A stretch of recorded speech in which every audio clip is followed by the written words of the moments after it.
Welcome to Wicked Wednesday with the Collective. Tonight we bring you a tale from Reddit's No Sleep. If you've not subscribed to our channel, please do so. Also, seeing as you're here, hit the like button and don't forget to turn on notifications so you don't miss anything that we post. This story is titled, A Salesperson Just Changed My Entire View on Free Will, by Like I Did. Imagine you open your door and in front of it stands a person who apparently knows everything about you. The guy looked just as smug as I imagine a door salesperson.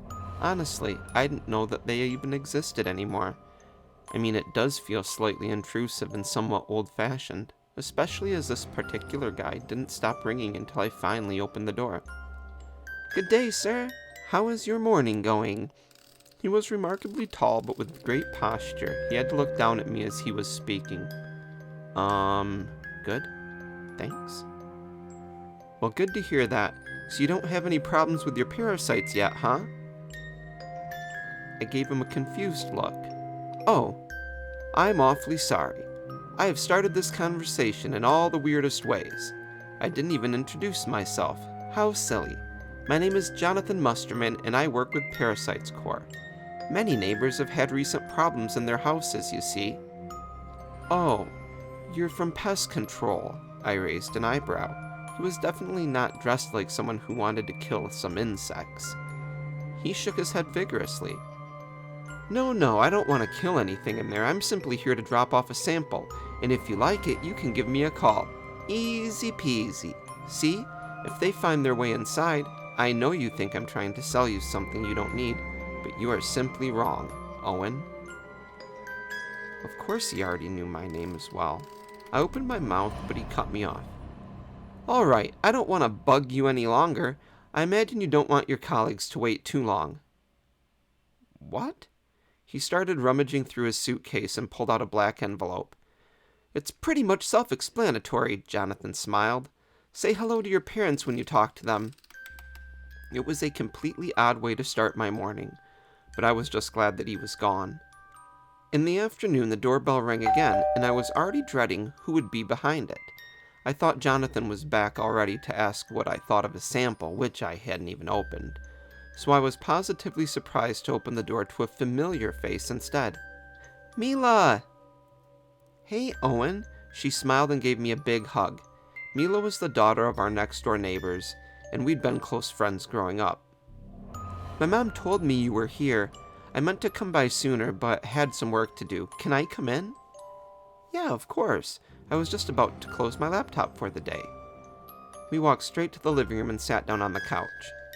I didn't even know you were in town. How long are you staying? I asked her.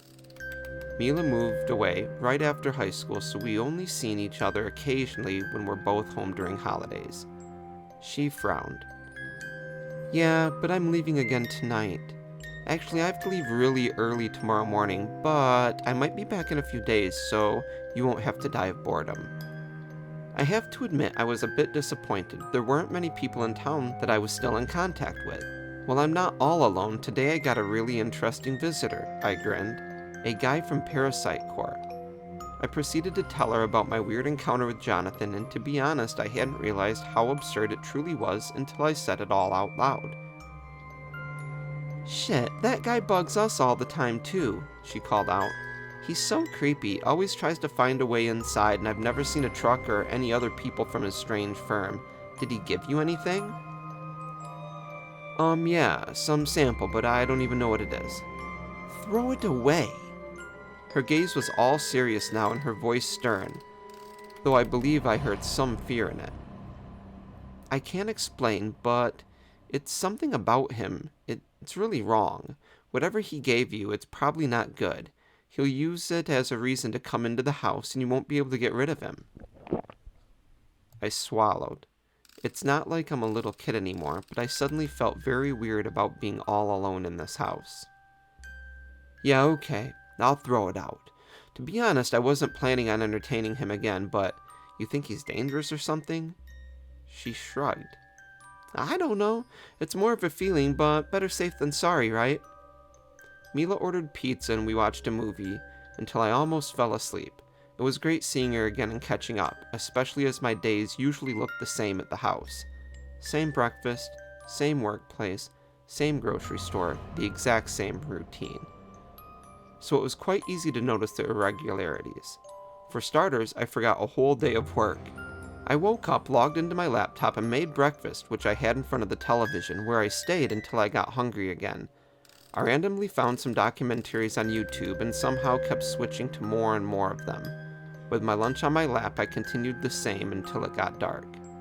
I was really lucky that nobody in my team had tried to contact me that day because I wouldn't have been able to explain what had happened. My brain went on autopilot as if it was a lazy Sunday. And the weirdest part is that I couldn't even say what I'd been watching all day. When night came, I got so freaked out by what happened that I turned off both my laptop and TV and went for a run to clear my head. Nothing like this had ever happened to me, and I had a feeling it was connected to Jonathan. Later that evening, I decided to call my parents and ask them about him. Neither of them had ever heard of Jonathan, and they both swear nobody like him ever rang their door. Forgetting work was unfortunate, but not necessarily dangerous yet. But then other things started happening. I woke up in the morning and noticed that the stove had been on and the entire kitchen felt like hell, even though I hadn't used the stove in 2 days. I noticed it in the middle of the night when I went to get a glass of water. Completely freaked out, I turned it off, happy that I hadn't set anything on fire, but still completely out of my mind. I went to the bathroom to splash some water on my face, and that's when I completely lost control. I looked into the mirror at my face that somehow didn't feel like it really belonged to me anymore. You know how you don't quite feel like yourself when you stare for long enough? It was almost like that, but a lot worse. Because before I could move away from the mirror, the left side of my face started twitching. The corner of my mouth slowly moved up, and it was as if part of me was trying to smile. I tried to push it back, but then my left index finger pulled the corner of my mouth even higher. I wish I would have called someone then. Maybe it was all mental. Stress and being alone for too long was messing with my mind. Unfortunately, instead of seeking help in those situations, we often hide even more, afraid of the reaction we might get from others. I can't say if that was really my thought process. All I know is that I finally pulled away from the mirror and went to sleep. I should have asked for help. I'm incredibly stubborn, and I truly used to believe that I was in charge of my actions, but slowly the other thing was taking over, the thing that smiled at me in the mirror. I wanted to believe that it was someone else who was doing this to me, but then I found all the footage. Generally speaking, I'm most suspicious of the way our phones collect data on everything we do, but then I remembered how handy it can be, because, as it turns out, the other me had been using my phone. First, I checked my YouTube history. Apparently all the documentaries I watched were on worms, but I don't remember seeing a single one of them. I knew I needed to go to a therapist or maybe even the hospital. Losing massive chunks of memory like that wasn't normal. But that was before I checked my gallery. There were 2 new videos that I don't remember recording. The first one started in the garden. The flash of the phone was shining on the ground with 3 holes as big as footballs.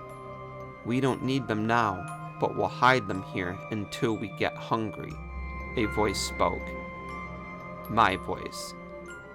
Of course it didn't sound the way I hear it in my head, but I'd heard recordings of me before. Then my hand came into the frame and it threw small creatures into each hole. Squirrels, I believe. And they definitely looked dead. My stomach started turning at the sight, and my heart started racing. This didn't seem like I was simply sleepwalking. It felt like a different personality took over me. With my phone still in hand, I ran into the garden where I found 3 small heaps of earth. I couldn't bring myself to look into them, but I noticed there was a 4th hole, slightly bigger, but it almost appeared unfinished, maybe because of the shovel next to it. It took me a lot of willpower to check the second video. This one was only a few seconds short. I had to rewatch it a few times until I finally understood what I was looking at. It was a recording of a baby sleeping in a crib. Then the camera turned around and I saw my own face, with my eyes wide open in a massive grin. It was the child of our neighbors from across the street. At least that's what I think, because I've seen them walk around with a stroller. Nothing happened. I would have heard. There would have been police. I whispered to myself, my breath getting faster and faster. With a shaking hand, I started typing the number of the police. If I really did these things but couldn't remember, I needed to be locked up before anything happened to that child. But while I was ready to call, I simply couldn't. I'm not sure if it was out of fear of what would happen or if the other part of me was stopping me. Then my gaze caught something on the ground. A black envelope. After Mila had freaked me out about Jonathan, I didn't want it to be inside anymore, even in the trash, so I threw it out in the garden. I ignored every voice I heard in my head, picked up that envelope and ripped it open. A round pill fell outside and a white postcard with this written on it. Did you have a friendly visitor inside your house lately? Maybe a family member, a handyman, or possibly an old friend. And now think, do you really remember them? If not, give us a call before it's too late and before they catch on. On the other side was a phone number. My visitor was Jonathan, but as far as I know, he never came inside. And then it hit me. I ran inside through the front door, outside, and right to our neighbors. You might have guessed it by now, but they were really worried about me when I asked about their daughter Mila, who didn't exist. Before they catch on, I have two options. Fight my thoughts and go to the police, but that would mean that I'd be arrested and probably sent to a mental institution.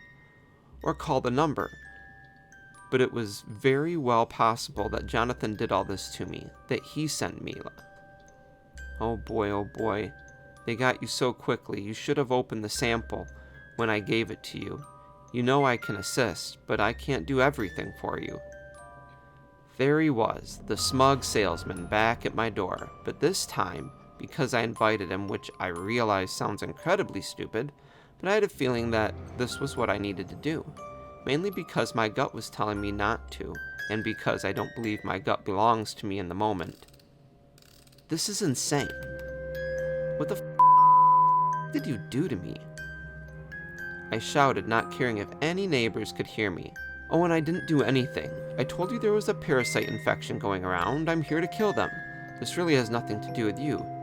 Gosh, you people can be so self-involved. Right.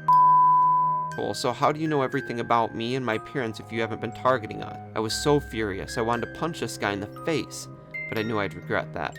Jonathan smiled. I have to know everything, so I will notice irregularities. Now, you called me for help. Do you want it? Or do you want to wait until you start getting a craving for human flesh? My head started turning. Why would I trust you? This didn't happen until you came here.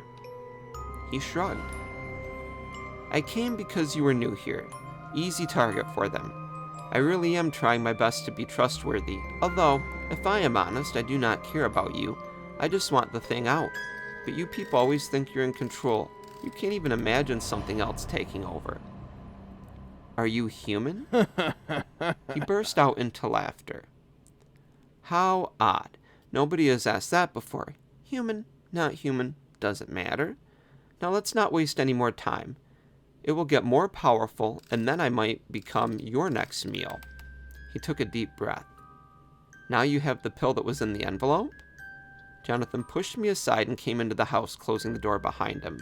That's when I knew I made a huge mistake. I should have run to the police instead. He grabbed my arms with incredible strength and pulled me toward the kitchen. He held my right arm with one hand and pulled something out of his pocket with the other. A small rope. He used it to tie my arm to a cupboard. You're gonna regret this, I shouted. I will destroy you. I will shred you into pieces. My voice was deep and full of hate. Shh, quiet now. This will be over soon. He went through his pocket again, and this time he pulled out a pill. You're lucky, I always bring extra. Then he grabbed my face and shoved it down my throat. I pulled and pushed, feeling rage like I'd never had before. Finally, I freed myself and pushed against Jonathan with all my strength. I was ready to kill him for what he had done to me. But suddenly I felt a sharp pain going through my entire body. It started in my head, a feeling as if it would explode any second, and then it went to my stomach. I fell onto my knees, taking short, quick breaths, and then I felt it, slowly moving up my throat.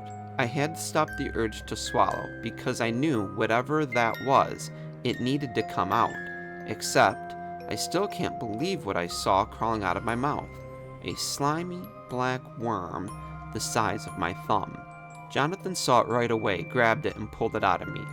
He poured some liquid over it that smelled like petrol, threw it into the sink, and then set it on fire. A smell so foul that it shouldn't exist filled the room until the vile creature disappeared and my mind started recovering. I don't know how long I sat on the ground. When you go through something unbelievable, your head needs time to catch up. I almost forgot that he was there until the tall man came down to the ground and handed me a glass of water. Clear again? I couldn't answer.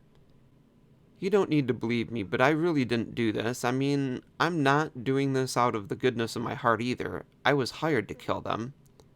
Finally, my voice came back to me. By whom? Oh boy, you don't want to know. These creatures are connected to a lot of other shit going on in the world. What? He shook his head. I'm not supposed to talk about it. Trust me, there are things happening at the moment that you don't even want to think about. You live in one of the least messed up towns. I mean, have you ever heard of Tattletoe, Agsbury, or Marville? Those places are